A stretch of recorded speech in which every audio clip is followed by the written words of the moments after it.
Welcome to another edition of Math That Matters. Today we'll be looking at day 2 of logic and argumentation.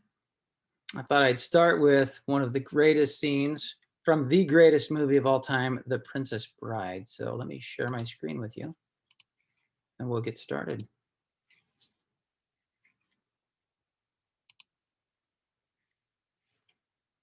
Do not smell is called iocane powder.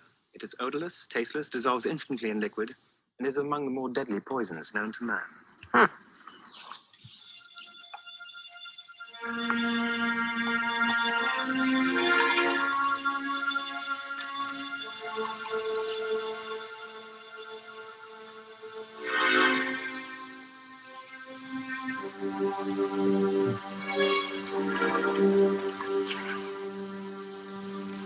All right.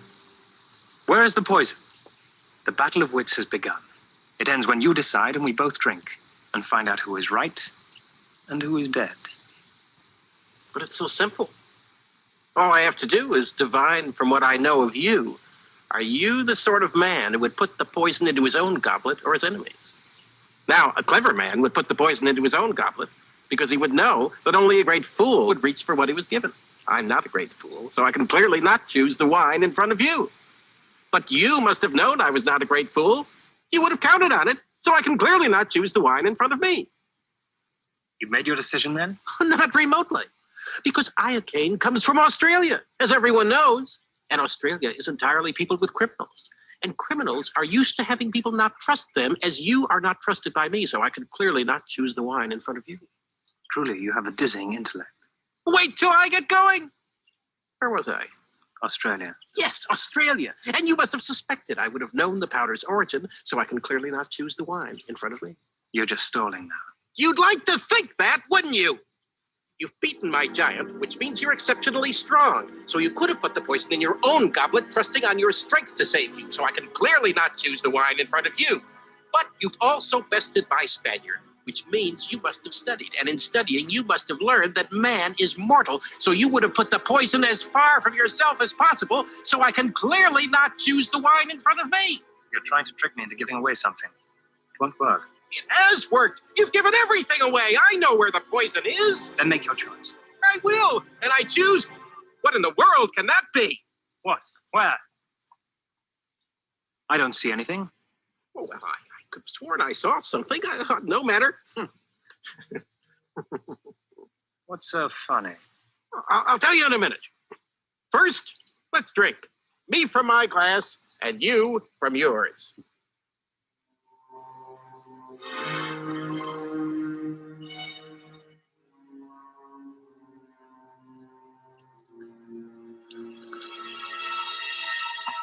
You guessed wrong. You only think I guessed wrong. That's what's so funny. I switched glasses when your back was turned. Ha ha, you fool. You fell victim to one of the classic blunders. The most famous is never get involved in a land war in Asia, but only slightly less well known is this: never go in against a Sicilian when death is on the line.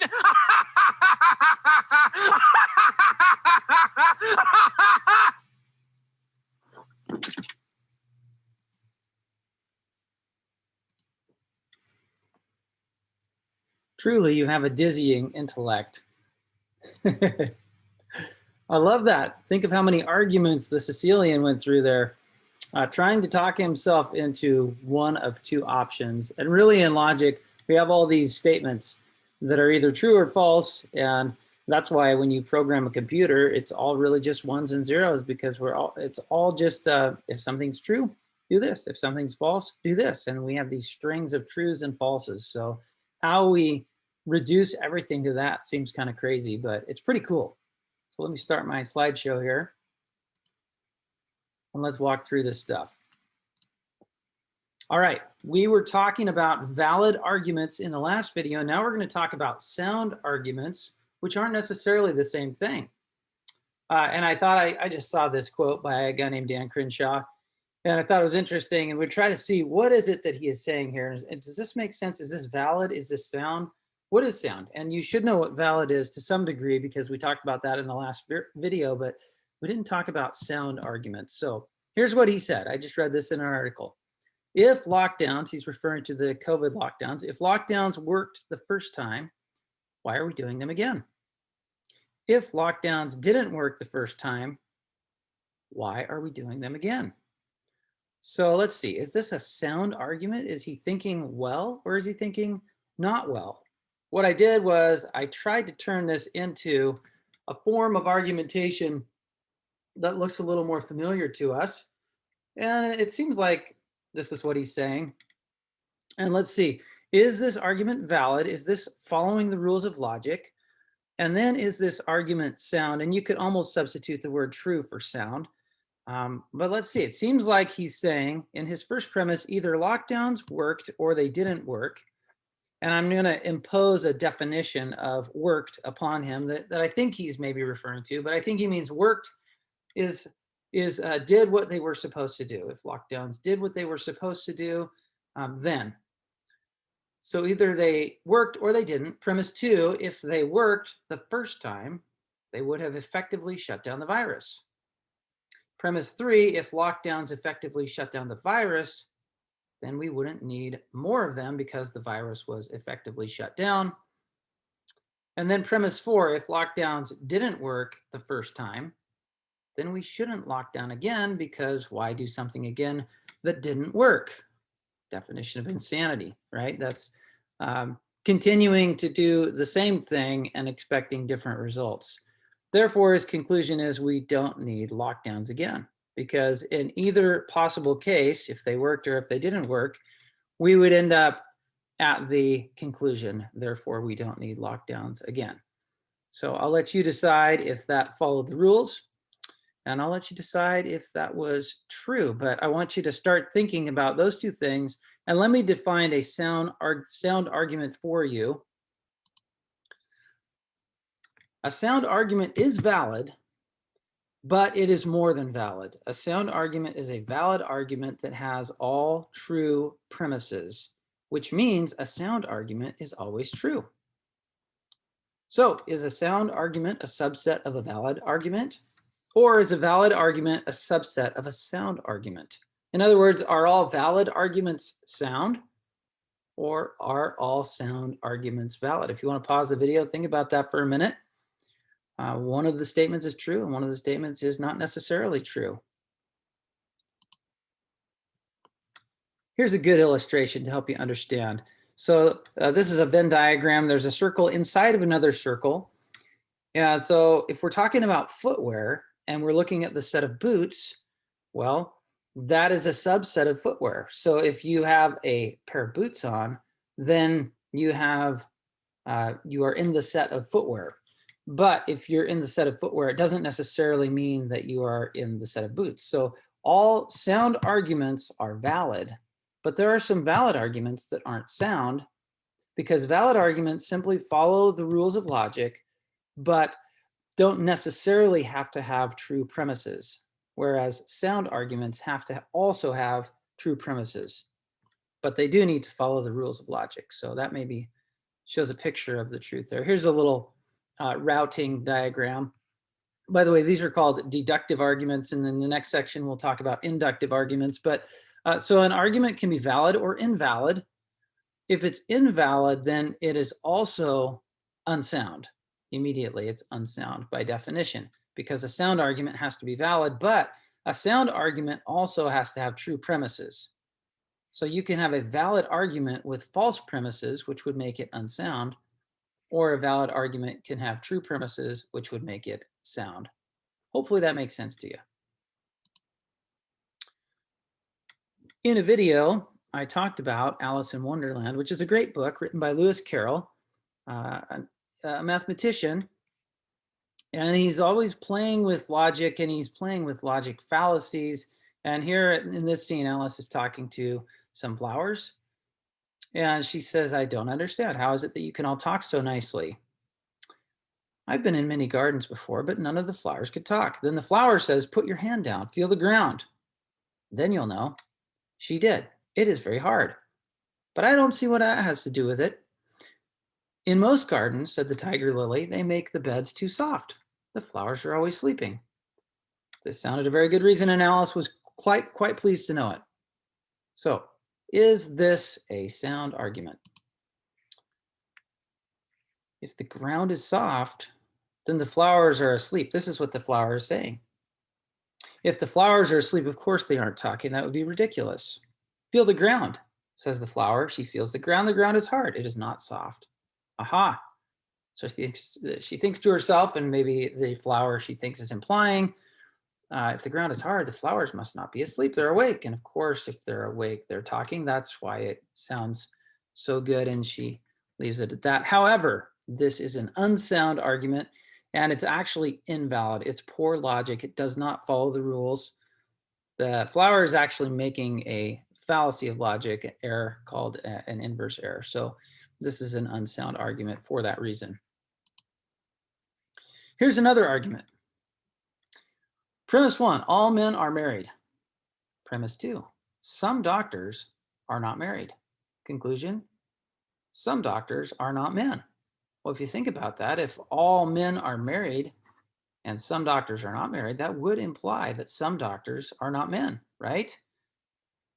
So that argument is valid, but it is unsound because you see the premise 1 is false. So a valid argument just says if the premises are true, then the conclusion must follow. But in this case, we have a premise that is false. And that means that the validity is not in question because it assumes the premise is true. But the soundness is in question because we have a premise that happens to be false. And soundness requires true premises. I also think that this one is interesting because we have a conclusion that is actually true, but it's not true because of the argument. It's true because of something else. So just because an argument has a true conclusion, it is not true because of the argument. It's true because of something else. All right, so just so you know, you can always pause the video. You can take a picture. You've got lots of notes because I put this PowerPoint together. A sound argument is a valid argument with all true premises. And that means, of course, that a sound argument will always be true. All sound arguments are valid, but not all valid arguments are sound. That's just kind of a summary of what we've been investigating the last few minutes here. All right, let's just talk rather quickly about the difference between deductive and inductive arguments. What we've been looking at have been called deductive arguments, arguments whose conclusion is supposed to follow from the premises with absolute certainty, leaving no possibility that the conclusion doesn't follow from the premises. For a deductive argument to fail to do this is for it to fail as a deductive argument, for it to be invalid. However, an inductive argument is one where the conclusion is supposed to follow with a high level of probability. So it's kind of like, I'm getting to my conclusion. In the end, I kind of say, so this is most likely true. That would sort of change the wording, which kind of changes the type of thinking and the approach. I'll give you a couple of examples. Here's one. This is an inductive argument. Typically, inductive arguments give you a whole bunch of specific details, and you're supposed to come up with a general conclusion based on those details. So this is about tweets. A healthy, normally functioning bird. And this is an observation, healthy, normally functioning birds fly. So I think tweets, at least most likely flies. In standard form, tweets is healthy, normally functioning. Tweets is a bird. Normally healthy, functioning birds fly. So tweets probably flies. This is an inductive argument.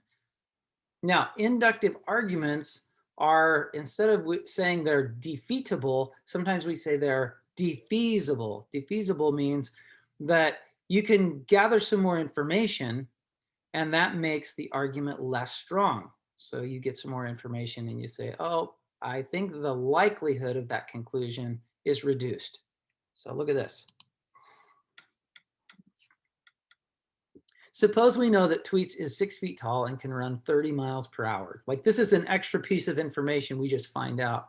And we say, oh boy, I used to think Tweets could fly, but the only birds I can think of that are 6 feet tall and run 30 miles per hour are like ostriches. So suddenly more information actually makes the argument less strong. It's a defeasible argument because the probability of the conclusion that tweets can fly is less because of the extra information. All right, so this is sort of what I was saying verbally. Inductive arguments give us a strong, even though defeasible reason for accepting the conclusion. If there's strong probability or possibility of my conclusion, it's a strong inductive argument. Of course, it's defeasible, so its strength can be reduced with extra information. It also can be made stronger with extra information. This is a slide just talking about inductive reasoning typically goes from specific observations to general principles. So think inductive is specific to general and deductive is general to specific. And here are a couple of examples of that. So we look at years and years and years of findings from biologists, and it seems like every time we look, every single organism has a cell. And so we make this general conclusion after years of research that every organism is made of cells. But here's a deductive thinking. We go from this general principle that all organisms are made of cells, and then we say, well, but humans are organisms, so humans must also be made of cells. Here's a decent little, it's called a tree diagram that kind of talks about the difference between deductive and inductive thinking. And we talked a little bit about that already, so I'll just move right on. I like to think of inductive reasoning as diagnostic reasoning, because if you think about an illness, someone is experiencing symptoms of an illness, and then you think, well, what diseases or what afflictions result in those symptoms? And you kind of go backwards and you say, well, based on all these specific symptoms, maybe I can generalize this into this is what the disease is. Or you can do this with, like if you're a mechanic, you can diagnose the problem of a car because you say to yourself, if the starter is faulty, then the car will experience these symptoms. But it's not necessarily true that if the car experiences those symptoms that they have that particular affliction, because that's turning a statement around. It's called using the converse of the statement. But it's the best you can do as a doctor or as a mechanic because all you have is the information. And so you sort of reason inductively from all these specific details backwards to this general principle. And that's why sometimes you're wrong. Here's a particular example of that. This is actually a sad example that I just, it's from my life this morning. But so missing a cancer diagnosis. It's not my particular cancer diagnosis, it's a family member. But so here's a deductive argument that is actually invalid. So if a person has diverticulitis, then they will have symptoms A, B, and C. The second premise is this person has symptoms A, B, and C. Therefore, this person must have diverticulitis, which isn't exactly what premise one says. And that's why this is an invalid deductive argument, because if this statement were reversed, it's called the converse, then we would have a valid argument. But just because we're seeing these symptoms doesn't mean that it's diverticulitis, because it could be something else, even though these symptoms are present from diverticulitis. An inductive argument would look maybe like this, almost the same thing, but they would look at the symptoms first, the specific symptoms, A, B, and C, and they'll say they're present. If the person has diverticulitis, then these symptoms would be present. Therefore, and you see the conclusion has a maybe, or it might even be a probably. Then they tried the medication for diverticulitis and it didn't work. So they did CAT scan. And sadly, we've got a beloved person in our family with cancer. So very sad, very sad. I'm not blaming the doctors at all. I'm just saying that that's kind of how you have to do it if you're a doctor, a mechanic, or someone who has to diagnose. You look at the symptoms. You use inductive reasoning. All right, 1.9. You know these sections are really short in our textbook, and I think the author is actually pretty good at explaining things, which is why I'm taking a lot of his language. but I'll go pretty quickly with this one. In 1.9, I think to me the most valuable part of this section, arguments with missing premises, is that he elevates this principle of charity.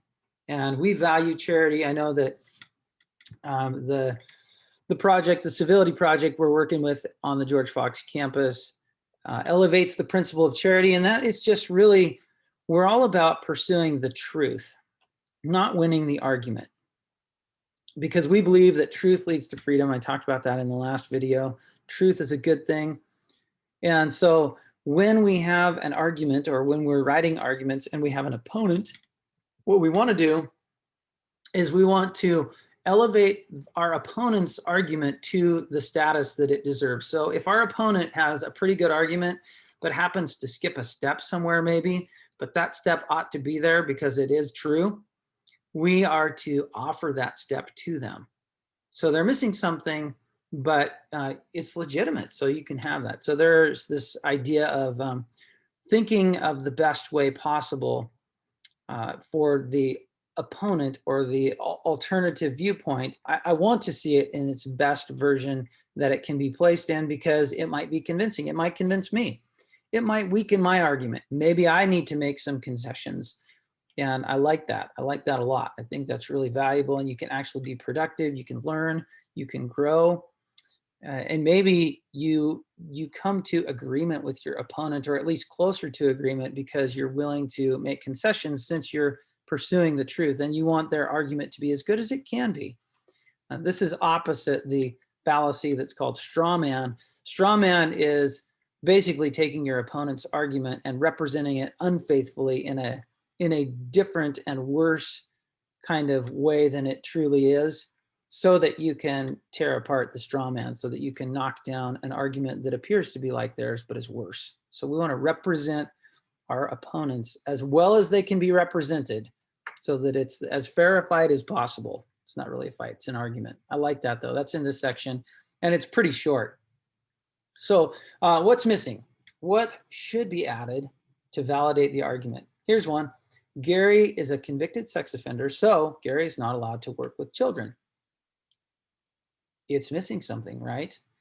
So we've got a premise, Gary is a convicted sex offender, and then this doesn't necessarily follow premise one. It needs an extra premise. So if you add an extra premise for your opponent, which should be there, and maybe it looks like this: where Gary lives, no convicted sex offenders are allowed to work with children. Therefore, Gary is not allowed to work with children. Now the argument actually flows, and the conclusion must follow the premises. We have made this argument valid. Maybe the person making the argument just overlooked something that was obviously true. If this is obviously true, then it ought to be fitted in here so that this argument can be represented as well as it can be. So we're actually doing a favor to our opponent, that they might be as strong as they can be, even if our argument is in opposition to them. And it reduces our position. You know, we want the truth. There's some exercises in the homework. Here's a few of them. Here are a few of them.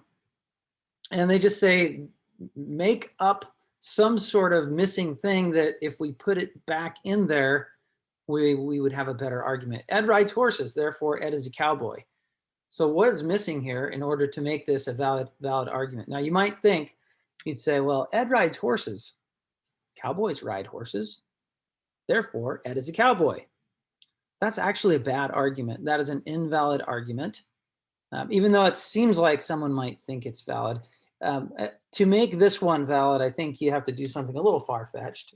But remember, to make it valid, all you're doing is you're creating another premise that isn't necessarily true, but that makes the connection between the beginning and the end of the argument. So we're not trying to make these arguments sound, we're trying to make them valid, which is different. So if you said Ed rides horses, premise two, anyone who rides horses is a cowboy. Therefore, Ed is a cowboy. It really seems like I should have put Neil right here. Doesn't it seem like I should have put Neil right here? I've seen Neil as a cowboy, and it is impressive. All right, here's another one. Tom was driving over the speed limit, therefore Tom was doing something wrong. What clearly is missing here is driving over the speed limit is against the law.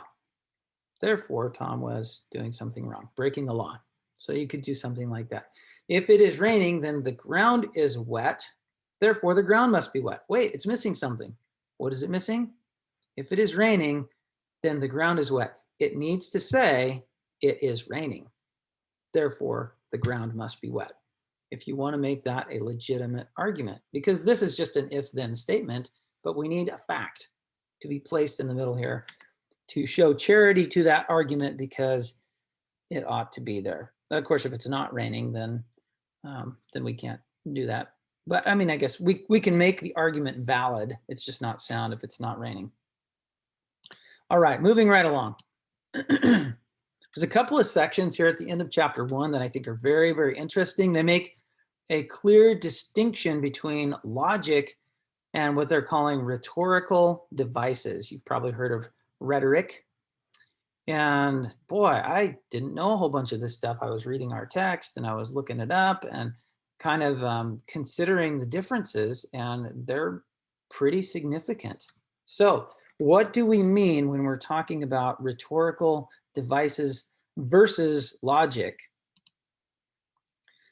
So rhetoric maybe could be considered to be the art of persuasion, using words and maybe even other devices, maybe emotions, maybe facial expressions, trying to take whatever you can to move a person's mind in a certain direction. And it doesn't necessarily have to be rational persuasion. That's what logic is concerned with, is creating rational persuasion. But rhetoric is more concerned with, I guess, all persuasion, but non-rational persuasion being a part of that. So whatever it takes to move a person and a person's thoughts and a person's beliefs, the person that is using the rhetoric, it's kind of like free game. So if you want to use non-logical things to persuade, then that would be a tactic of rhetoric. I was thinking about that this morning. There are many things that persuade us that defy logic, and maybe you can think about some of those things. I was asking my daughter if she wanted to jump in the swimming pool. It's actually snowing right now. If she wanted to jump in the swimming pool, and she said, heck no. And I said, well, what if I give you $1 million to jump in the swimming pool? Suddenly her motivation changed, and she may even be happy, even though logically it wouldn't feel good to jump in the swimming pool.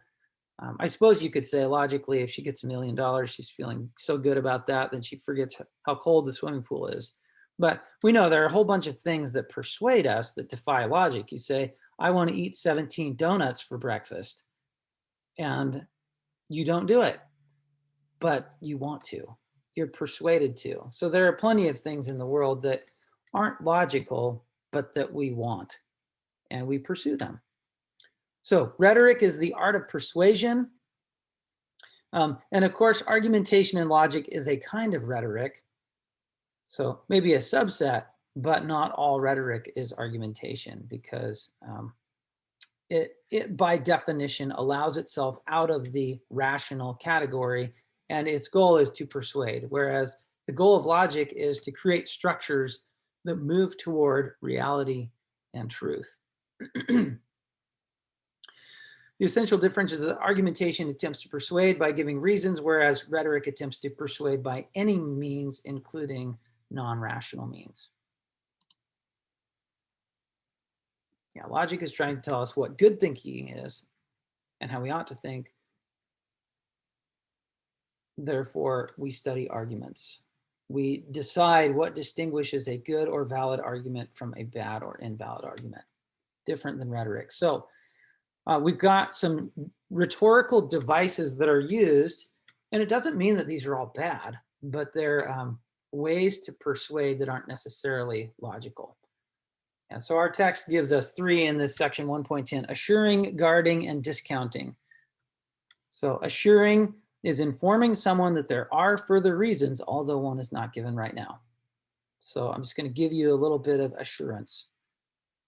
Guarding is to weaken a person's claims, weaken your own claims, so that it's harder to show the claims are false.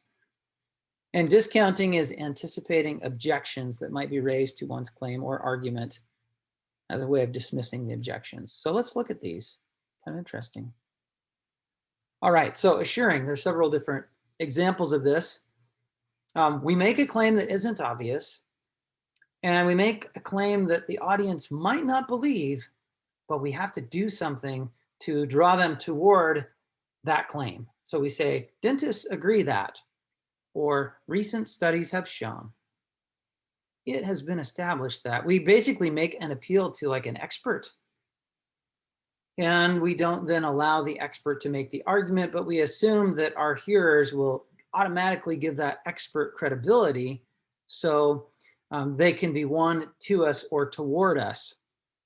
Now, it is probably very valuable to have expert witnesses, but they also have to be able to make that argument out of their expertise. And I think in our More Than a Carpenter book, there's some expert testimony in the liar, lunatic, Lord argument that basically the expert says, I don't see how Jesus could be a lunatic because, and then the expert gives an expert opinion and some argumentation behind that. So assurances. Or maybe you can appeal to your own authority or your own strength of conviction. So you say, I am so certain. I've done so much research. I can assure you, over years and years of study, I've become convinced that. Or I'm so convinced that I would bet $1 million. So what I'm about to say is so well established and validated in my mind that your mind should be like mine. Again, I'm trying to draw you toward me, even though you might be skeptical because of me in this case. Or you can kind of say, well, every sensible person would agree with me. Of course, nobody would deny. There's no question that. So you kind of impose some sort of idiocy on your hearers, and nobody wants to be that person, right? So then they automatically move toward you because you've placed, I guess, the skeptic into a category that they don't want to be in.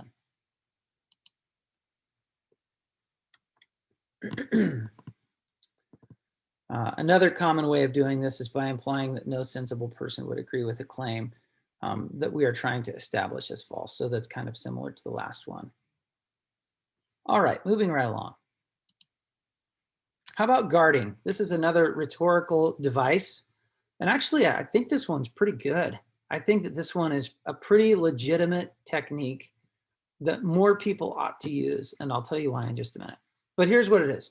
So I'm actually going to weaken my own claim so it's easier to prove its truth or to validate, to verify the truth. Here are some claims. All US presidents were monogamous. That is a very, very strong claim. You probably can't prove that. I think someone would be able to find a counterexample. And you can actually reduce the strength of that statement by saying almost all, or most, or many, or you can get this weakest assertion, some. Now, the thing is, if you go to this weakest assertion, it doesn't take that much to prove it. All you actually have to do is find one, right? That's pretty easy, whereas it's very difficult to prove this. And as you ratchet the strength of the claim up, the burden of proof and the evidence required and the strength of the argument necessary gets greater. So if you want a strong argument, you have to make a weaker claim. And I think that that's an okay thing to do, because sometimes what we do is we make a claim that is too strong.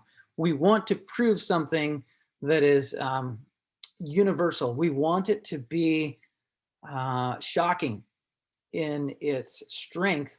But the reality is, when we make a claim that is so strong, that opens the claim up to someone finding a counterexample, even if it's a very rare counterexample, and then that will dismiss our argument. So consider making weaker claims that we can have stronger arguments for. I think that's a value that I would have. So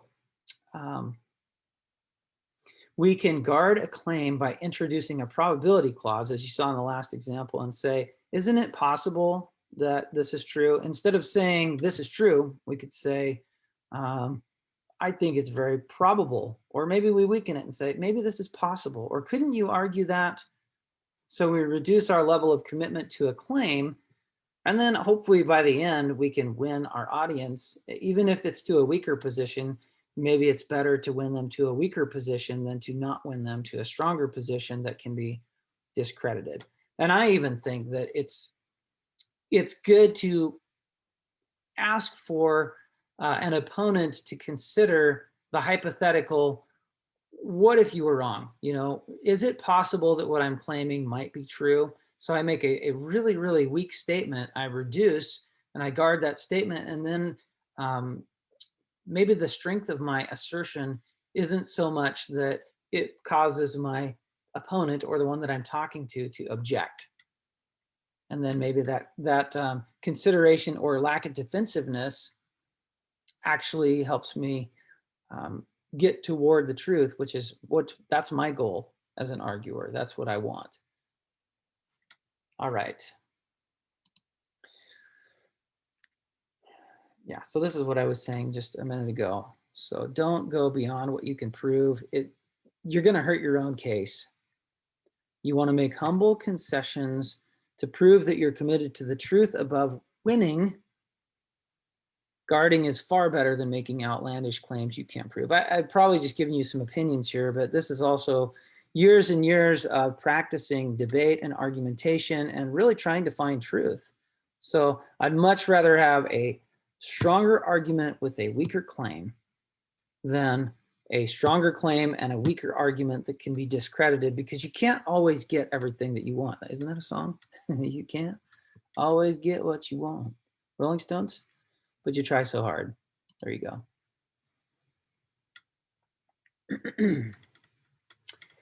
Here's another rhetorical device, and this is called discounting. This is actually really interesting, and this might save your marriage. This might save your relationship. So it's kind of the word but. The word but is a logic word, and it's a powerful logic word that when used in particular contexts can kind of undo something. But undoes the first thing. So you say something and then you say but, and then the next thing that you say is presumably so strong that it renders the first thing you said before the but irrelevant. So here you go. This is an example of using the A but B locution. The worker was inefficient, but honest. The worker was honest, but inefficient. There's some contrast with the word but. Now, what is that implying? This arguer in A and B is moving the hearer toward something. The worker was inefficient, but honest. So can't we imagine that the manager says, and so let's keep her on the team, right? She was inefficient, but honest. So, I mean, I'll take honesty, right? So how about this? The worker was honest, but inefficient. That's why we decided to let her go, right? So you can see what's happening here is it's a contrasting word that's kind of like the next thing I'm about to say is more important than the previous thing that I said. And it can go negative, positive, or positive, negative.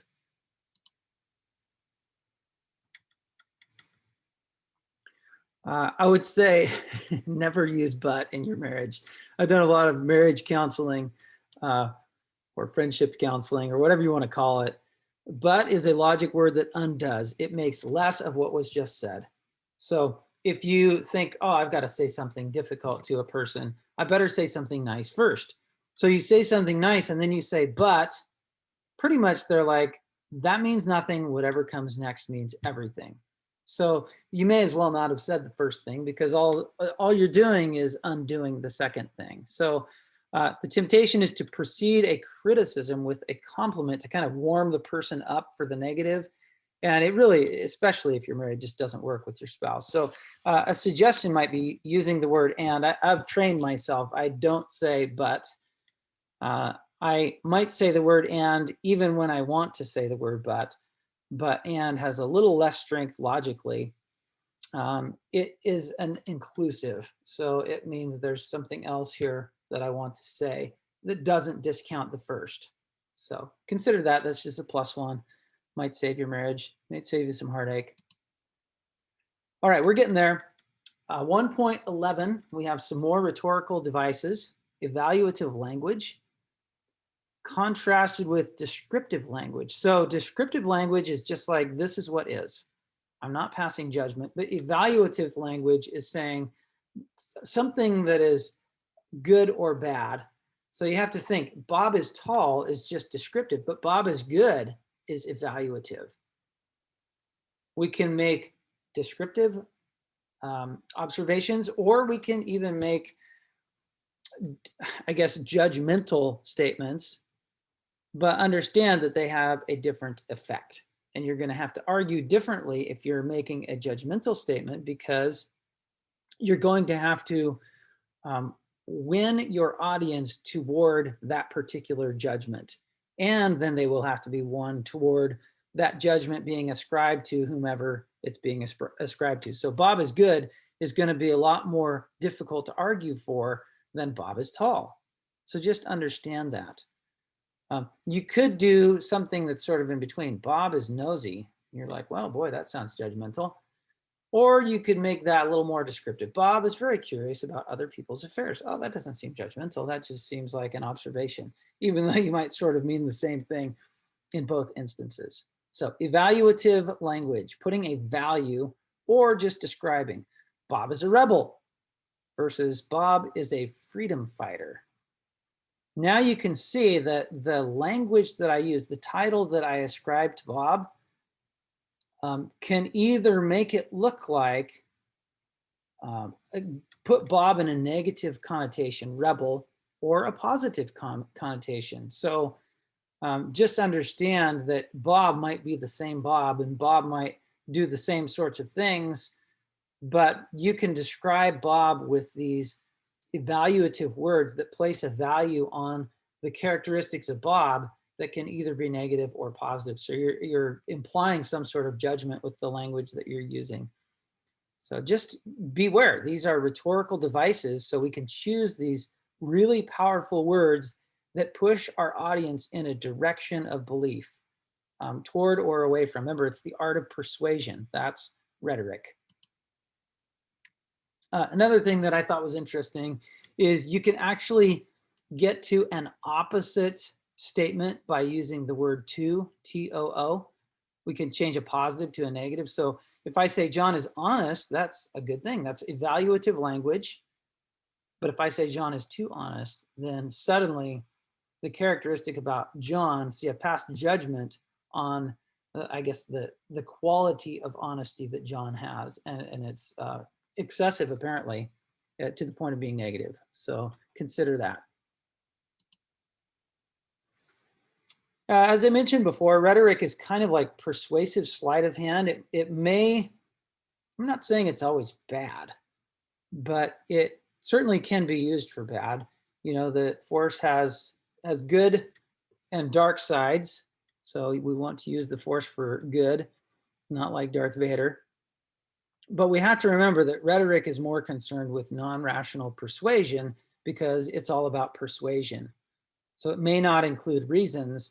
It may just include things that draw the audience in a direction. Socrates hated it. He disliked those who promised to teach people how to effectively persuade someone of something, regardless of if that thing was true or not.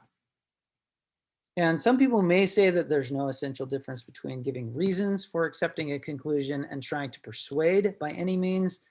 I guess and maybe most philosophers, I don't know, that's a pretty strong, I would probably guard that statement. I would probably change that to some philosophers, because most means I have to prove that there's at least a majority of philosophers. So I think it's really important to, as they said in The Giver, look at the precision of the language that we're using and make sure that we're not going beyond what we can say or what the evidence points to. Here's some advertising rhetoric. I thought he did a pretty good job in this last section, or second to last section, chapter 1. So they're talking about commercials. And he says, when is the last time you saw a commercial present actual evidence for why you should buy the product?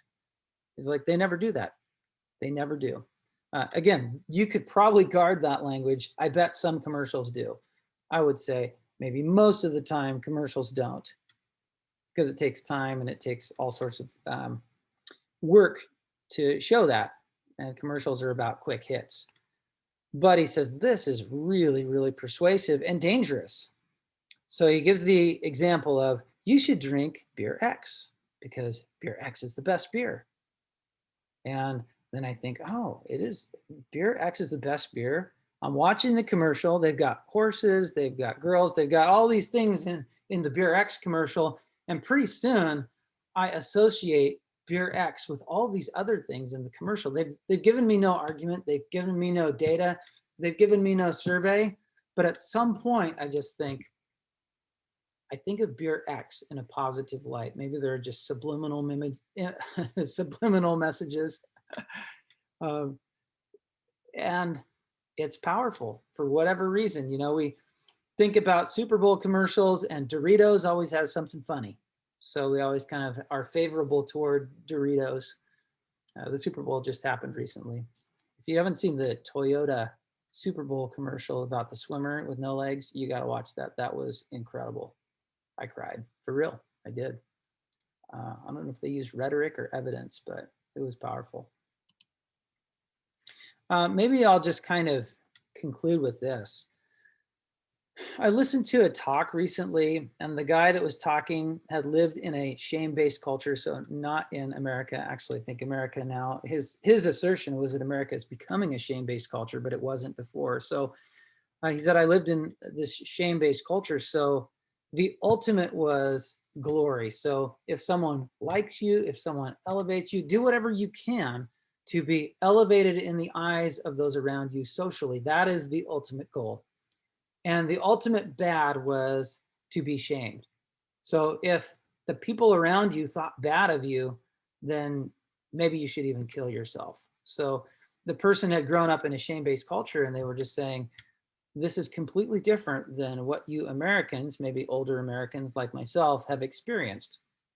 And maybe, you know, we're moving into this, or are already steeped in this postmodern age, whereas modernism, when I grew up, was really about logic and argumentation and science and evidence. And there was some problems with that too, but it was really about rational thought. And then suddenly relativism and probably putting a value on rhetorical devices became important to the culture. And now it is just hitting these peaks where if you post something on social media and you get lots of likes and you have lots of friends, that's the ultimate. That's the ultimate good. That's the ultimate feel good. We have dopamine releases every time we get a like or we hear a little ding on our phone. But if we are not liked, if someone defriends us, that's like worth killing yourself over, literally in some cases. So the shame-based culture isn't about evidence and logic and argumentation and truth. It's about doing whatever you can to be liked and making sure that you don't do anything to be unliked. And that's why I think we've got a major, major anxiety problem in our culture, because no one knows how to be unliked. No one knows what courage is anymore. No one is willing to pay the price of courage, because often we've got this rhetoric happening, this narrative that basically if you forward a particular narrative, you get likes. And if you don't, you get canceled. So the rhetoric present is just so, so powerful, because it's appealing to something inside of people that wants to be liked, that wants to have an identity that's good, that's okay. And I understand that. But knowing how God feels about us is truly all we really need, because if he has worth, if he has value in us, if he loves us no matter what, then maybe somebody else not liking me, maybe that's okay. Maybe it's even worth it. I mean, a lot of people didn't like Jesus, right? And I'm not saying, a lot of people did like Jesus. So I've heard that if too many people like you, that's a problem. And if too many people don't like you, that's a problem. So maybe I shouldn't evaluate my decisions based on trying to get people to like me. And that will cause some people to like me and some people to not like me, but that shouldn't be my primary motivation. It reduces courage and it actually controls the masses. So we are in a culture right now it's dangerous and it's painful. So consider that. I'll give you one more slide. This is just the homework. LA2. There's some problems in the book that I want you to do. And then 1.12 is kind of cool. The author takes all the things from chapter 1 and writes his own pretty complicated argument and analysis. And all I want you to do with 1.12 is just read it. There's no homework problems at the end, but I want you to write for homework a one-page response. Like, how did this author do? Did he follow his own rules? Was it an accurate analysis? Was it insightful? And then we'll go from there. Nice to be with you. I'll see you again soon.